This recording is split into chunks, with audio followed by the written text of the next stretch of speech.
Président de la République de Tchad à Ouagadougou, Idriss Déby Itno est venu témoigner la solidarité du peuple tchadien à la nation burkinabé suite aux attaques terroristes et parler lutte contre le terrorisme dans la sous-région avec son homologue burkinabé Roch Marc Christian Kaboré.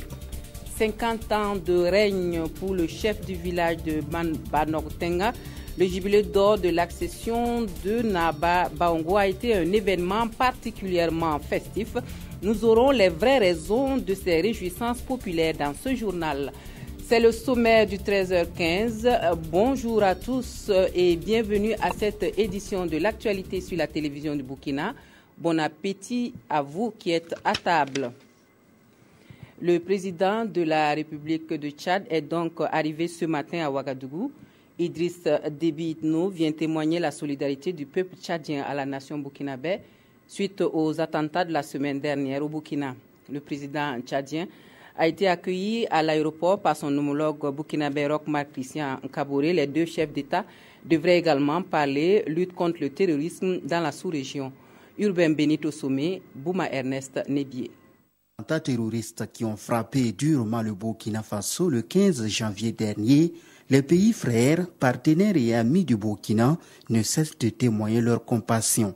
Ce matin, c'est le Tchad qui a exprimé sa solidarité au peuple burkinabé avec l'arrivée du président Idriss Déby dans la capitale burkinabé. Accueilli à son arrivée à l'aéroport par son homologue burkinabé Roch Marc Christian Kaboré,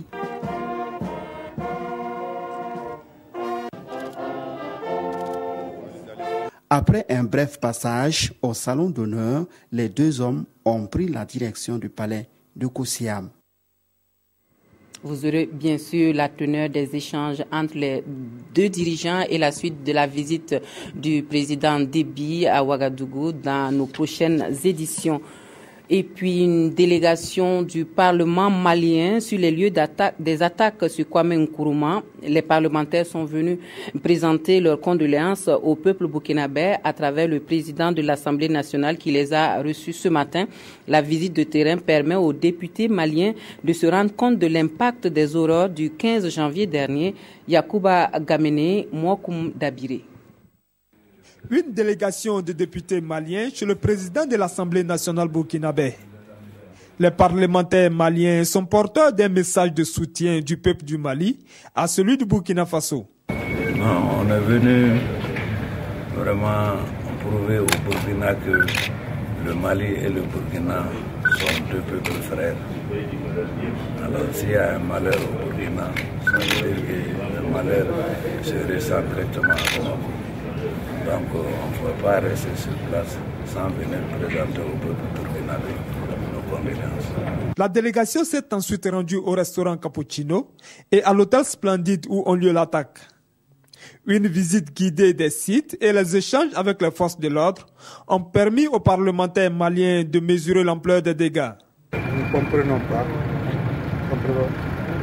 une prétendue religion que des êtres humains se mettent à tuer d'autres de façon aussi barbare. Nous sommes désolés de voir ce spectacle qui n'honore pas la démocratie.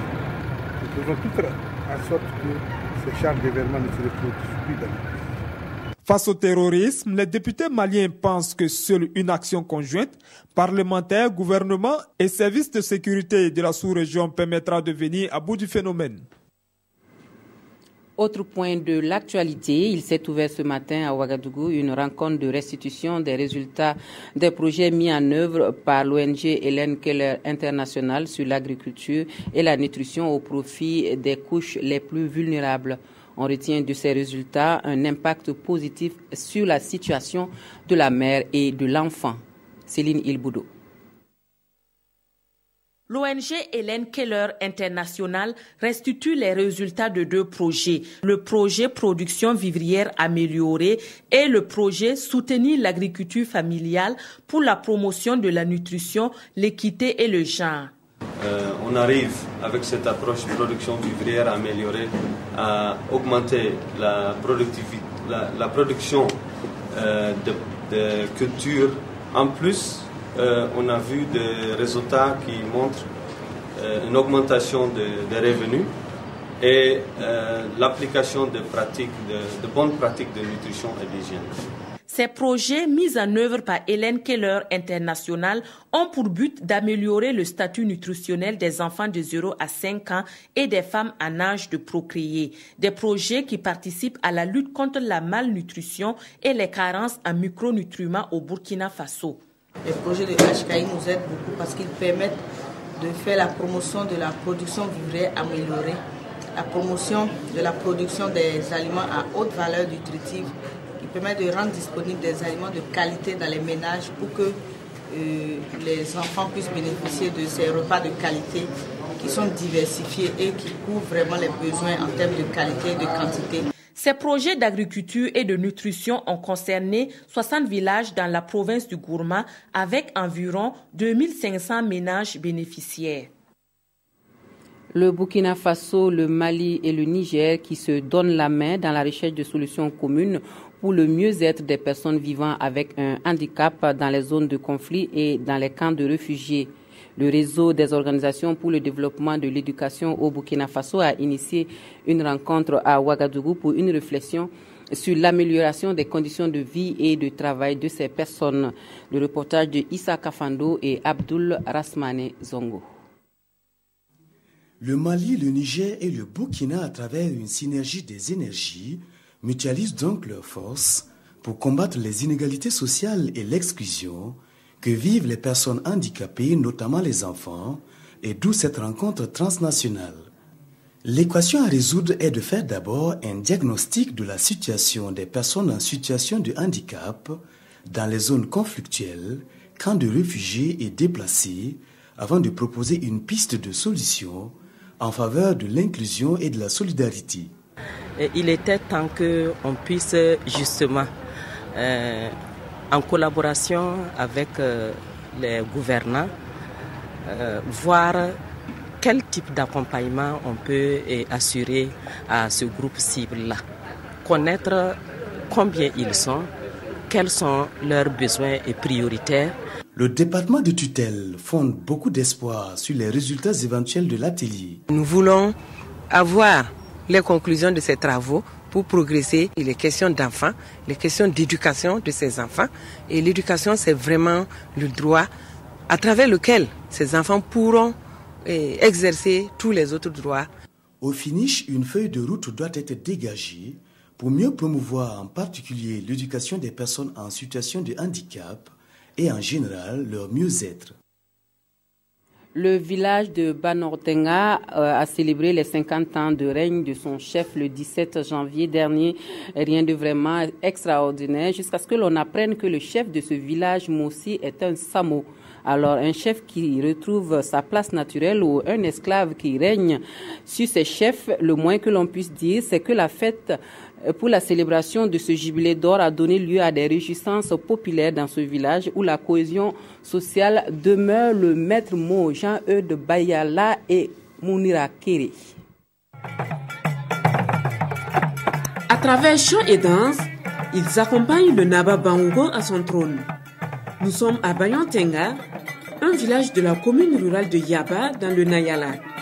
Rassurez-vous, Naba Bango de Bayantenga n'est pas un Moussi, mais un Samo. Entouré de sa population, il célèbre les 50 ans de son accession au trône. Moi, j'ai appris les chefferies en 66. J'ai 50 ans de cette année. C'est pourquoi j'ai vocation, dans mon village, j'ai fait les fêtes coutumières. Le roi assis place aux salutations. Les mains chargées de présents, chaque délégation le félicite et lui souhaite une longue vie pleine de grâce. Cette journée est une journée de joie. C'est une fierté quand même pour la famille.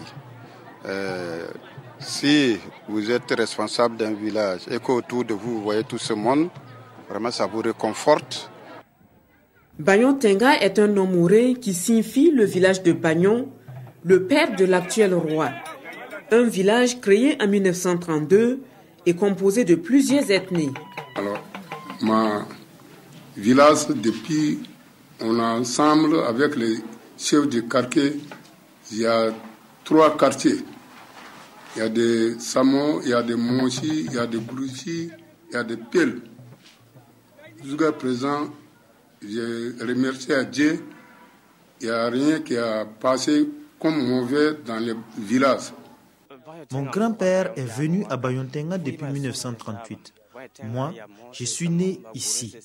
Nous vivons avec toutes les autres ethnies en toute fraternité. Naba Bango de Bayontenga est un ancien combattant de l'armée française. À 81 ans, il est père de 45 enfants. Ses petits-fils sont au nombre de 153. Les jours suivant la célébration du 50e anniversaire de son accession au trône, il va se rendre dans les 3 quartiers que compte son village afin de remercier sa population pour les soutiens dont il a bénéficié. Voilà, et puis l'on apprend qu'un incendie s'est encore déclaré ce matin au marché de Tanguin. 5 boutiques sont parties en flammes, donc le feu serait parti d'un court-circuit embrasant du carburant illicitement vendu dans les lieux. Les sapeurs-pompiers sont arrivés à bout des flammes très vite, limitant ainsi les dégâts. Konsoun Koulibaly et Oum Sissé viennent de rentrer du constat. Voici leur reportage. 5 magasins en flammes. C'est le bilan de ce sinistre. L'incendie s'est produit dans le quartier Tanguin de Ouagadougou ce jeudi 21 janvier 2016 sur l'avenue Serge-Joséphine Kaboré, non loin du barrage numéro 2. Un sinistre qui laisse les propriétaires dans le désarroi. Je suis venu ce matin ici, ouvrier en train de faire sortir seulement. J'ai en train de les gens criquer feu à feu, donc quand je suis sorti, ça a pris partout, donc j'ai crié et puis je suis parti pour aider le gars là. Donc, pour moi là aussi, c'est brûlé. La promptitude des sapeurs-pompiers a permis de limiter les dégâts. Les actions que les pompiers ont prises, c'était en fait circonscrire le feu là aux seules boutiques qui étaient déjà concernées pour que ça ne puisse pas se propager aux boutiques voisines. Et maintenant, procéder à l'extinction. On n'en a pas dénombré de victimes pour l'instant. Donc, ça se résume aux dégâts matériels. En attendant que les causes de cet incendie soient élucidées, il est demandé aux populations de respecter les consignes de sécurité et les règles d'implantation de leurs lieux de commerce. Voilà, et pour finir, nous jetons un coup d'œil sur les journaux du jour. Les quotidiens sont encore revenus sur les attentats de la semaine dernière au Burkina Faso, mais aussi sur le mandat d'arrêt lancé contre Guillaume Soro et qui fait réagir la présidence ivoirienne. La revue de presse avec Touboum Evelyne Dabiri. Retour des parutions de ce 21 janvier sur les attentats terroristes de Ouagadougou. Le quotidien affirme que malgré la douleur, le Burkina ne doit pas céder au découragement et à la résignation. Pour ce journal, Kwame Nkrumah doit repartir de plus belle. Le pays, après constat, affirme que la vie reprend peu à peu sur Kwame Nkrumah, mais visiblement quelque chose a changé sur cette avenue mythique. Une reprise timide que confirme l'observateur Palga, image à l'appui. Cependant, l'enquête sur cette attaque se poursuit, informe vos quotidiens. Et par rapport à l'enquête, aujourd'hui au Faso interroge pourquoi une seconde interpellation d'Abdel Roubé, ce candidat à la présidentielle nigérienne du 21 février prochain, est en train d'être questionné par les enquêteurs, informe aujourd'hui au Faso. Il avait été arrêté, puis relâché avant une seconde arrestation. Et dans le compte-rendu du Conseil des ministres que publie Sidoya, une journée d'hommage aux victimes du terrorisme sera organisée le lundi 25 janvier 2016 à Ouagadougou. Puis le couvre-feu est de nouveau fixé de 1h à 4h du matin, poursuit DNF. Autre sujet abordé par vos quotidiens, le mandat d'arrêt international émis contre Guillaume Soro. La présidence ivoirienne a réagi au mandat d'arrêt international, mais elle regrette que ce mandat soit émis au mépris des us et coutumes en la matière, écrit Le Soir. Elle souhaite un règlement par voie diplomatique de cette patate chaude, poursuit ce quotidien. Par rapport à ce mandat d'arrêt, l'observateur Palga publie les avis des internautes pour qui, si Soro met pied ici, on l'attrape.